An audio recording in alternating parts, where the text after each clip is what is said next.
하나님 말씀 민수기 32장 1절에서 15절입니다. 내일 본문인데 오늘 함께 묵상할게요. 4절, 5절 우리 두 절만 함께 고백드리겠습니다. 32장 4절, 5절입니다. 함께요.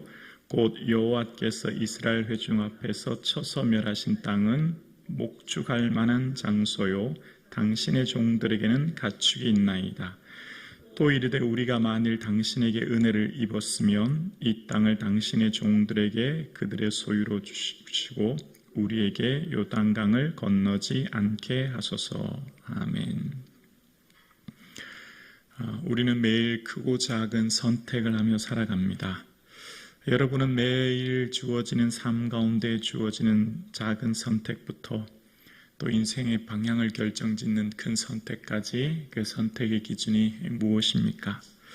오늘 본문을 통해 우리는 우리에게 말합니다. 당장에 보이는 좋은 환경을 선택하기보다 공동체의 유익을 선택하는 것이 더 지혜로운 선택임을 오늘 본문은 우리에게 이야기해 주고 있습니다. 극단적인 개인주의화된 이 시대에 나만을 최우선순위로 살아가는 이 세상 속에서 나와 내 가정만을 선택하며 살아가는 수많은 결정 상황 가운데 오늘 본문 성경은 나와 나 자신을 가정을 넘어 내가 속한 공동체를 생각하며 선택하는 것이 현재와 미래에 훨씬 더 유익한 선택이다. 그것을 오늘 본문은 우리에게 얘기해 줍니다. 개인의 작은 선택은 개인을 넘어 그 가정을 넘어 공동체 전체에 결코 작지 않은 영향을 미치는 것을 봅니다. 그 개인의 선택은 결국 그 공동체를 힘들게 아프게도 하지만 위로하고 소망을 주기도 하죠. 자, 먼저 오늘 본문의 대략적인 줄거리를 살펴볼게요. 요단 동편 미디안 전쟁을 성공적으로 마친 이스라엘은 모압 강야 길랏 듯한 넓은 목초지가 펼쳐진 땅을 얻게 됩니다. 이렇게 많은 좋은 목초지를 본 르벤과 갓 지파는 자신들에게는 많은 가축이 있었고 그들의 펼쳐진 많은 이 목초지가 자기들에게는 너무나 보기가 좋았고 욕심이 나는 겁니다. 그래서 모세에게 우리는 이 요단강을 건너지 않기를 원합니다. 우리가 이곳에 머물렀으면 좋겠습니다. 이렇게 얘기하는 거예요. 그래서 이 말은 정말 공동체 전체에 엄청난 파장을 일으키는 마치 폭탄 선언과 같은 얘기거든요. 지금 가나안 전쟁을 앞둔 시점에서 두 지파가 가지 않겠다고 하는 것 무슨 말입니까? 다른 지파에 대한 배신이고 잘못하면 내전이 일어날 만한 그런 상황입니다. 매우 이기적인 요구 아닙니까? 전쟁을 앞두고 있는 상황에 자기들만 좋은 땅 차지하고 그냥 앉아있겠다고 하니까 얼마나 이것이 모세에게 다른 지파에게 마음을 힘들게 했겠습니까? 그래서 모세가 말합니다. 왜 여기 앉아있고자 하는가? 왜 다른 지파를 낙심하게 하느냐? 옛날에 가데스 바네아의 그 사건을 기억해라 라고 하면서 그들을 독려하는 모습이 오늘 본문입니다. 자, 그 본문까지가 오늘 내용이에요. 자, 그래서 오늘 본문을 중심으로 이 선택, 그러니까 르벤과 갓 지파의 선택이 이후에 자녀들에게 미치는, 후손들에게 미치는 파장이 얼마나 컸던가를 한번 생각해 보려고 합니다. 우리는 오늘 살아가는 우리의 모든 삶은 극단적인 이기주의 사회를 살아가고 있습니다. 어쩌면 비단 현대사회 모든 사람들은 자신이 인생의 주인이 되어 자신의 유익과 만족을 위해 살아가는 이 땅에서 오늘 우리는 성도로서의 부름을 받고 이 땅을 살아갑니다. 성도로서 부름받아 살아간다고 하는 것은 너희가 서로 짐을 지라 그리하여 그리스도의 법을 성취하라고 말씀하셨던 것처럼 성도는 곧 서로가 짐을 지는 것, 즉 공동체를 함께하는 것, 공동체의 어떤 필요를 채우며 살아가는 것, 공동체는 개인의 헌신이 없이는 결코 세워질 수 없는 것 아닙니까? 그런데 그 개인의 헌신이 공동체를 세우는데요, 그것이 그에게 당장에는 헌신이요, 수고요, 눈물 같지만 그것이 그 사람에게는 축복이 됩니다. 아멘이 되십니까? 당장 내게 유익하여 책임을 회피하고 당장 내가 좋은 것을 선택하여 짐을 지기 않게 그것을 벗어버리면 내 눈에 당장은 좋지만 그것이 그에게는 유익이 되지 못합니다. 자, 오늘 본문을 기점으로 성경 전체 맥락을 한번 살펴볼게요.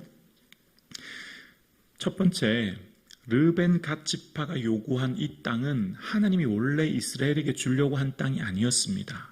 하나님의 계획에서 벗어나는 거예요. 그러니까 원래 하나님께서 지금 주려고 하시는 그 땅이 아니라는 겁니다. 자, 이걸 어떻게 알 수 있냐면 민수기 34장 1절에서 12절에 보면 하나님이 이스라엘에게 주시려고 한 땅에 대한 경계가 나오거든요. 하나님이 원래 애초 가나안 땅을 주시고자 하는 경계를 보면 서쪽 경계는 대해라고 6절에 얘기하고 북쪽 경계는 호루산이라고 얘기하고 동쪽 경계는 긴네렛 동쪽 해변과 여매까지다라고 이야기합니다. 그러니까 동쪽 경계가 어디냐면 긴네렛 동쪽 해변이래요. 긴네렛은 갈릴리 호수라는 거예요. 갈릴리 호수와 그 여매 사이까지가 동쪽의 경계다라는 것을 이야기합니다. 그런데 이스라엘에게 지금 이 두 지파 르벤과 갓 지파가 요구하는 것은 그것을 벗어난 땅을 요구하고 있다라고 하는 것을 알 수 있어요. 원래 하나님께서 계획하시고 주고자 하시는 그것을 벗어난 것을 요구하고 있는 것을 오늘 본문을 봅니다. 자, 그래서 먼저 결론을 살펴볼게요. 하나님이 계획하지 않은 것을 요구했고, 그러나 하나님은 그들이 그토록 요구하면 허락하세요. 자, 잘 기억하세요. 하나님은 우리가 하나님이 기뻐하지 않은 것을 요구하실 때 잠시 허용하시고 주실 수도 있다는 거예요. 근데 그것이 결코 그에게 복이 되지 못합니다. 그래서 하나님의 뜻을 분별하고 요구하는 게 너무너무 중요한 거예요. 성취, 응답이 축복이 아닙니다. 모든 게 내 마음대로 다 잘 되는 게 그게 복이 아니라는 거예요. 그것을 어떻게 알 수 있냐면 이후에 르벤과 갓 지파 그리고 이후에 므낫세 반 지파가 이쪽 지역을 땅을 얻게 됩니다. 그런데 여러분 역대상 5장 이후에 보면 외세 침입으로 인하여 가장 먼저 멸망한 땅이 르벤과 갓, 오늘 이 지파가 요구한 땅입니다. 가장 먼저 외세 침입을 받아 무너진 땅이에요. 역대상 5장 6절 이하에 보면 아수르 왕 디글랏빌레셀의 마음을 일으키심에 르벤과 갓과 므낫세 지파를 사로잡아 하산 하볼 하라 가산 공가에 고산 강가에 옮긴지라 그들이 오늘까지 거기 있으니라 라는 표현이 나와요. 르벤 갓 지파가 가장 먼저 아수르 왕의 침입을 받고 가장 먼저 무너져 그들이 이방으로 끌려갔다는 내용을 기록합니다. 당장 좋은 걸 선택하면 내 삶 가운데 보이는 좋은 환경과 조건, 나의 이익과 만족을 위해 내가 선택하면 그것이 좋은 것 같죠? 맞습니다. 당장은 좋아요. 왜냐하면 좋은 목초지를 얻었으니까요. 그런데 그 선택으로 인해 그 후손들은 이후에 아수르 왕의 가장 먼저 침입을 받고 무너지고 끌려갑니다. 여기서 우리가 잘 생각해 보아야 합니다. 우리의 선택이 단순히 나에게만 영향을 미치는 것이 아니라 내가 속한 이후에도 영향을 미친다는 겁니다. 내 다음 세대도 영향을 미친다는 거예요. 그런데 그 선택이 이기적이고 나만을 위해 욕심을 채우는 선택은 겉보기는 좋지만 결코 그것이 좋은 것이 아님을 알게 돼요. 오늘 우리가 하나님의 말씀을 통해서 끊임없이 우리에게 깨닫는 것이 있어요. 여러분 지난 시간 12,000명, 장정만 60만 명이지 않습니까? 그런데 12,000명은 전쟁에 나갔습니다. 그것도 믿음으로 나갔죠. 나팔 들고 나갔지 않습니까? 믿음의 용사들입니다. 그러면 칭찬해주고 격려해주고 수고했다고 해야 되는데 어떻게 됐죠? 격노하지 않았습니까? 여러분 격노하고 책망하는 것 그게 화입니까? 책망받는 게 오히려 복일 수 있는 거예요. 믿음이 있기 때문에 책망하는 겁니다. 전쟁에 나갔기 때문에 책망하는 거예요. 60만 명 아무도 책망받지 않아요. 가만히 있는 사람 책망하지 않아요. 그러면 여러분 생각해 보세요. 내가 지금 전쟁에 갔다 왔는데 나를 책망해? 기분 나빠서 나 천부장 안 한다. 나 기분 나빠서 백부장 안 해. 벗어버린 경우도 있지요. 여러분, 우리의 삶의 선택이 본문을 통해 성경을 통해 끊임없이 우리에게 뭘 말하고 있습니까?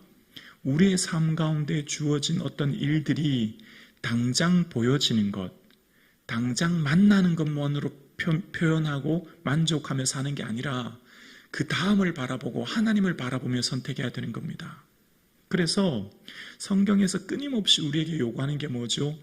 내 눈에 좋은 대로, 내 소견대로 행하는 것이 아니라 이렇게 선택했을 때에 일어날 일들을 생각하며 하나님 보시기에 어떤지를 생각하고 하나님의 관점과 시선으로 바라보고 선택하라는 거죠.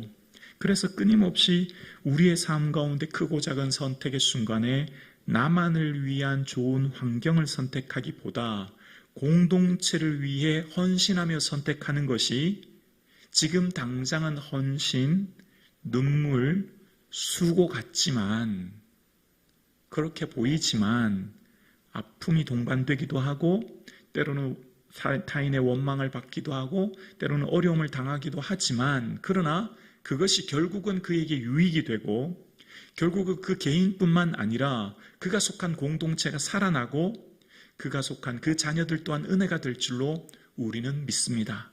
그래서 오늘 우리는 힘들어도 주의 일을 포기하지 않아요. 수고를 포기하지 않아요. 믿음이 없으면 때려치워요. 믿음이 없으면 포기해요. 내가 괜히 전쟁에 나가서 화를 당하고 책망을 받네? 그렇지요. 그러나 내가 책망받는 게 내가 믿음이 있기 때문에 책망받는 것이고 그만한 그릇이 되기 때문에 또한 묻는 거예요. 오늘 우리는 성경을 통해 말합니다. 하나님은 우리가 요구하는 것 기뻐하지 않지만 허용하실 때가 있어요. 그래서 무조건 우리가 내 원하는 걸 다 요구하기보다 정말 하나님이 기뻐하는 것을 요구하고 구하고 찾을 수 있는 그런 은혜가 있기를 주의 이름으로 축원합니다. 마치 이스라엘이 왕을 요구했을 때 하나님 허락하셨던 것처럼 그러나 그것이 그들에게 결코 복이 되지 않았던 것처럼 우리는 내 마음에 좋은 것을 요구하며 선택하며 기도하며 아뢰며 성취하는 것 그게 진정한 그에게 전체 축복이 안 될 수도 있음을 기억해야 된다는 거예요. 진짜 기쁨이요 축복은 하나님의 기쁨을 구하는 것이고 하나님이 뭘 원하시는지를 구하는 것이고 그래서 성경을 통해 끊임없이 깨닫게 되죠.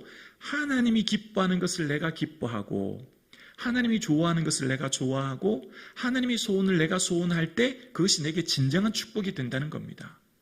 그래서 성경을 통해 우리에게 본문은 뭘 말하고 있죠? 우리의 삶 가운데 진정한 축복은 하나님께서 기뻐하시는 것이 내 기쁨 되도록 기도하는 것, 하나님 마음이 내 마음 되도록 주님 내 안에 거하는 하나의 삶을 구하는 삶. 그래서 우리의 삶의 기도는 응답만이 축복이 아니라 때로는 내 소원, 내 계획대로 되지 않아도 그것이 내게 은혜가 될 수 있음을 우리는 성경을 통해 보는 거예요. 르벤과 갓지파에게 그 땅 주지 않는 게 오히려 더 그들에게는 복이 될 수 있었음을 이후의 역대상을 통해 알게 되는 것처럼 우리는 오늘도 실망하지 않은 이유가 여기 있어요. 내 기도가 지금 내 뜻대로 다 이루어지지 않아도 하나님이 더 큰 것을 계획하시는구나. 더 좋은 걸 예비하고 계시구나. 지금 나는 보이지 않고 이해되지 않아도 더 크신 하나님의 뜻이 예비되고 있구나. 아멘이시죠? 그래서 오늘 우리는 포기하지 않아요. 그래서 오늘 우리는 이 믿음의 길을 걸어갑니다. 당장 좋은 대로 다 된다고 그게 복이 아니고요. 당장 되지 않아도 그게 화가 아님을 우리는 말씀을 통해 깨닫고 오늘도 믿음으로 인내하는 이 하루 되기를 주님의 이름으로 축원합니다.